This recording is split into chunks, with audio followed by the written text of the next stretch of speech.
So this is why I use the word training, that we have to train the system to approach, to know what you're approaching when it comes to that spaciousness, that abyss, that voidness between the known and the unknown, or between the unknown and the known, either way, is to train the ability to go step by step, to train the nervous system, to allow for going so slow in the first place. So our nervous systems have become so accustomed to speed and to be hurrying and to be able to stay on point and stay ahead. So there would be first a retraining of dissolution, of starting from zero, but to even train to know what zero is. So this is the thing. This is why there could be re-traumatization. There could be the default dissociation. There could be the escapism or the collapse and all of these other coping strategies when encountering the void again. But there is a way to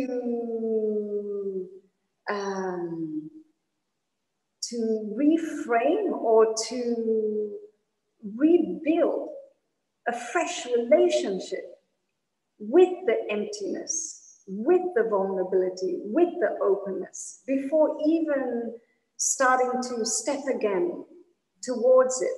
Training is necessary, but even to retrain, there would have to be a dedication of the spaciousness of time. There would have to be a burning, you mentioned fire, there would have to be a burning desire to open those doors again, to lay the pathwork, to look for the people who have been there, or keep going back and forwards from that voidness. Again, there has to be the yearning, the longing, the fire's lit. I feel, at least for the second time, of course, in this conversation,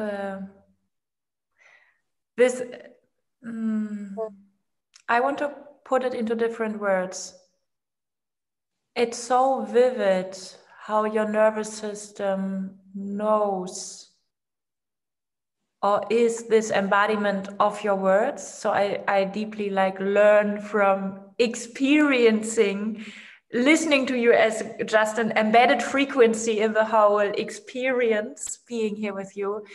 I feel so somehow resistance to tell me how somebody can do that, just because I feel the sacredness and I do not want to pull everything into a spotlight. This is not about talking about twilight and then needing the spotlight on it.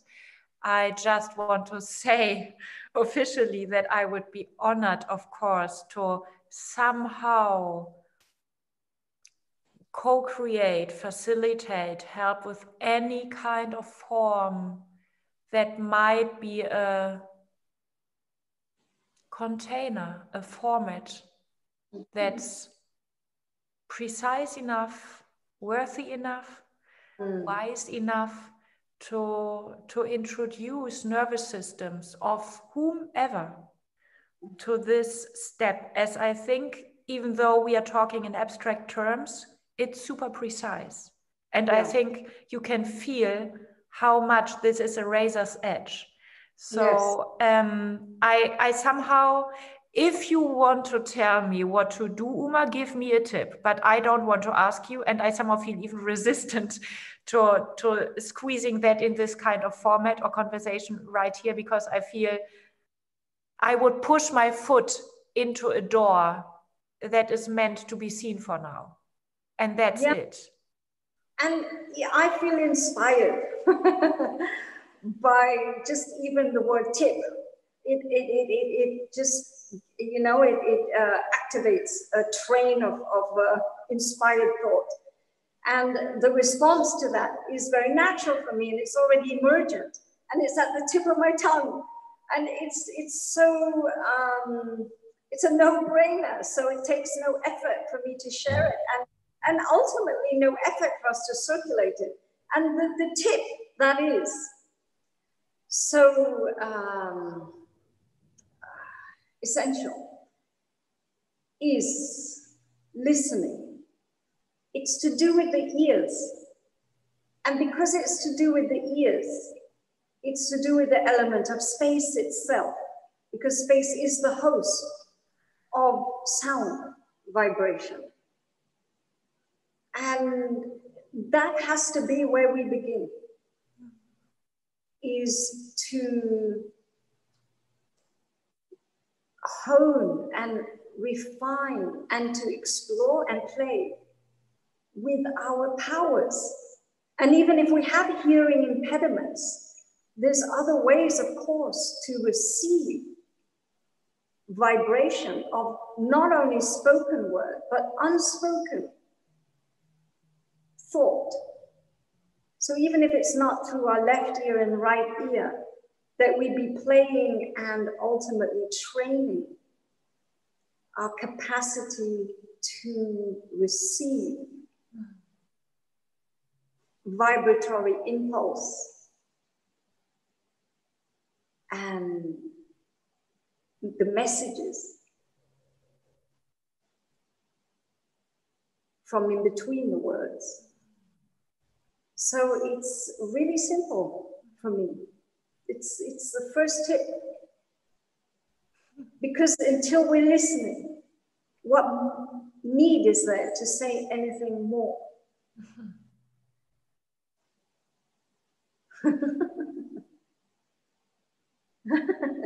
You know, the tricky thing is that when we start to open to that degree and we are on the grid, we will be becoming so sensitive, and we'll be picking up the indesirable, the undesired frequencies, as well as you and me and others that we resonate with, as well as what we resonate with. We will be susceptible to what is disturbing and dissonant. So then there would be another tip needed. So then how to prepare to be listening with such power and be protected at the same time. How to be porous and open, and at the same time to be on guard and to be sheltered and armored, to be both at the same time. This again is the science of tantra, what it is being so specialized over, you know, immeasurable amounts of time in some ways. What it's been so specialized to address and to facilitate is that training of being both at the same time. Yeah. Without it or polarized or fragmented, to be both. I think for maybe some cases that might resonate, listening to those dissonant frequencies, somehow in tantric terms merging with them, right, really meeting them, and not doing that from a sense of self-punishment or self-hatred. And I think that is something that can be so easily mixed up in a nervous system that's also influenced by trauma. Like, for example, my nervous system. There is a lot of unclarity, I feel, in the cultural matrix that has been provided to me around what is truly a path of self-love And what is truly a path of misery just because I think I do not deserve anything better? So it's almost like, yeah, as you say, not collapsing in the dissonant frequencies, not freezing there, not staying there, but staying the even more in the space of I can digest. I'm here in order to digest. I'm a digesting human being or digesting living being. Yes. I resonate with this, the way you put it, when you said that we have to be able to meet the meeting the dissonance. So again, the work would be to meet the consciousness as consciousness in both resonance and dissonance. To be so fully re-identified with the consciousness in all aspects of its expression, whether they're polarized or whether they're synthesized and resolved into one whole. To be able to meet consciousness as consciousness at any point, at any degree of the full spectrum of experiencing, of perceiving, and yes, of ingesting, digesting, assimilating, evacuating, circulating, and ultimately embodying. So again, this is the training to meet consciousness as consciousness. And the training to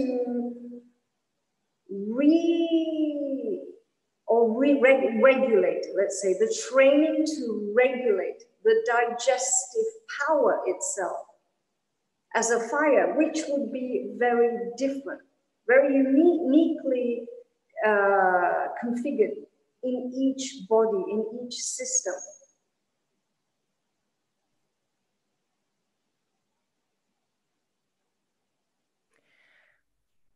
Regulation. I again have a sense of, even though I might call the words abstract, that it is something very precise, well known in every nervous system, what you talk about. And I want to somehow try to reframe and then double check in with you if that's something what I wanted, or what came to my mind when I listened to you a few minutes ago was around this. Yes, for example, Ilan, you will be listening and then you will meet a whole bunch of frequencies that do not feel like pleasure and they do not feel like the forest sounds of pure nature. And I was like, yes, my nervous system somehow opens up, or it doesn't open up. But there is no, oh, I open up to the sunshine and I just shut down when it's dark because I only, so there is an unconditional being love for aliveness no matter what. That is my nervous system. If I go with my nervous system, it opens me up to what is and not to the pleasure. And now you talk not about nervous system, but about consciousness, but you somehow again put words into the same thing that seems to me like that meet consciousness as consciousness. And I'm so thrilled about, for example, comparing Neo Tantra, which is a lot about, and orgasmicness and pleasure, etc. And then old Tantra, like, they were doing quite the opposite. They were dealing with death. They were dealing on the graveyard. Okay, so some kind of, maybe the two of you have to talk with each other. And I think it puts a beautiful, it's a beautiful example over time going between the poles, because consciousness as consciousness does also mean it's just sunshine, it's just pleasure, it's just an orgasm. It's not something that like, no, I go wherever just because it feels like I do not leave the point. And if I do not leave the point for the sunshine, I somehow exactly train myself for not leaving the point for the darkness. But because I'm so maybe conditioned around leaving the point for the pleasure just because we had a little bit not enough party during the last 6,000 years. There is something of, therefore I have to do the extra job for the depth, or the extra job for the challenge or the friction. I feel so thrilled by Tantra saying, we are talking about the middle. We are not talking about you mastering this or that. We are talking about the middle. And the question of Tantra, or the science of Tantras, seems to be, or seems to having been, however my English works, let's focus on the friction or challenging poles of the challenge instead of the pleasure parts, just because it's faster done this way. But in the end, it's about, consciousness as consciousness, which is somehow, in my experience, exactly the same as being my body as being my body. It's not a question. It's not a decision. It's not a process. It's me being okay with what I am or not being okay. I mean, being like that, what I am, or being like that, what I am. That's the only choice that I have. Neglecting it, or admitting it, which is still a ridiculous term, as if there would be two. That is how I not digest what resonates as a test, as a test flight when I listen to you in the second tip, second tantric tip. Yeah.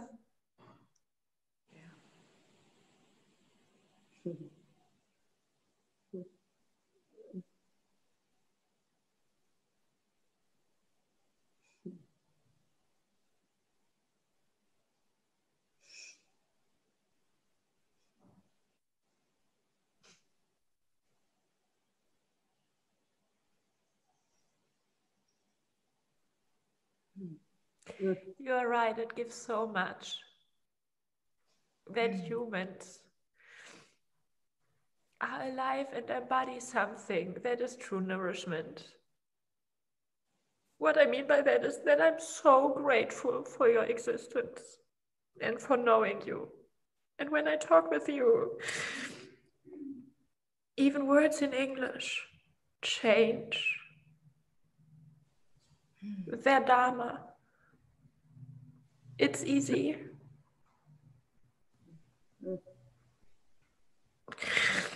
And it's risky to say that because it pushes me even further out of my comfort zone, using different paradigms for my own case. But it isn't different. If I see something about you, I have to say it about life. So if I want to be grateful for the impact that you do, I have to see that that is just something true that I can't limit to your existence. Finally, I'm crying out of self-love, which makes me desperate.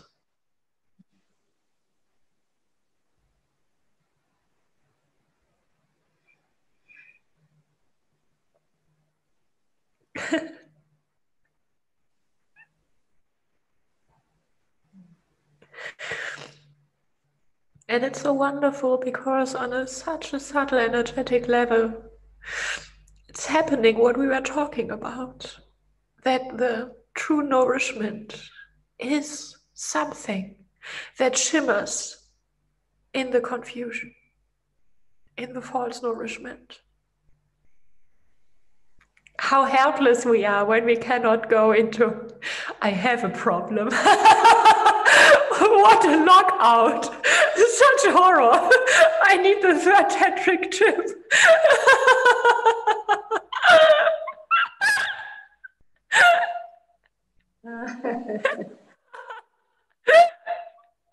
Yeah.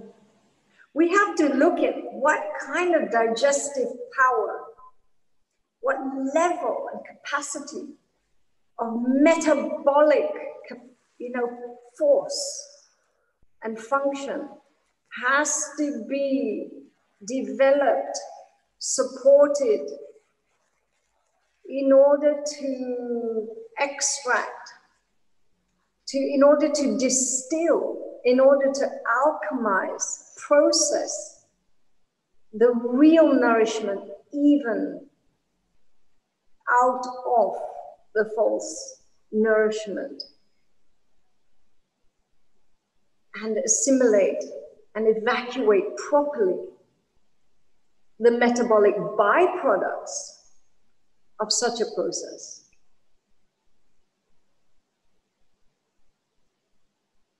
To be able to do this for real, to be able to flourish. To do it physically, I mean, in a super concrete way. Physically, to be able to flourish, to be able to thrive indeed. You know, and you know, as I say that, I think of the image and the example that is used in the Indian tradition of the guru or the yogi or the master who is sitting on top of the pile of trash, of rubbish that stinks to high heaven. But from his presence, from him being there, and from one being able to apprehend and to circulate with him in that moment, to be able to perceive through his feet, to be able to perceive through his existence, as you said, what he is perceiving, to be able to perceive what is perceivable through his existence, through his ability to transform that pile of stinking rubbish into a heap, an abundance of fragrance, of uplifting, soul nourishing, intoxicating fragrance, aroma, you know, his ability to convert it, his ability to metabolize it from the gross into subtle. And through that possibility, through that measurable reality for others to be able to share in that expression. Yeah. To In be able to circulate super that. simple words, how? I mean, the how to find back to the digestive superpowers that we have inside. I somehow already know how much you're an expert in that, and still I think it's something so underestimated, at least in my upbringing or culture. It's not about what you take in, it's about what can you do and how can you handle what you have taken in. So yes. The kind of... So this is Tantra. Tantra was all about the simple how to make this real, how to realize, actualize all of these wonderful dreams and ideations that we have, you know, these concepts, these abstracts, these teachings, how to actualize and turn as if magic the teaching into a simple transmission. Yeah. No longer teaching. It's like the waving of a wand. It's the manifestation, the making it real. The powers of the creator, the sustainer, and the destroyer.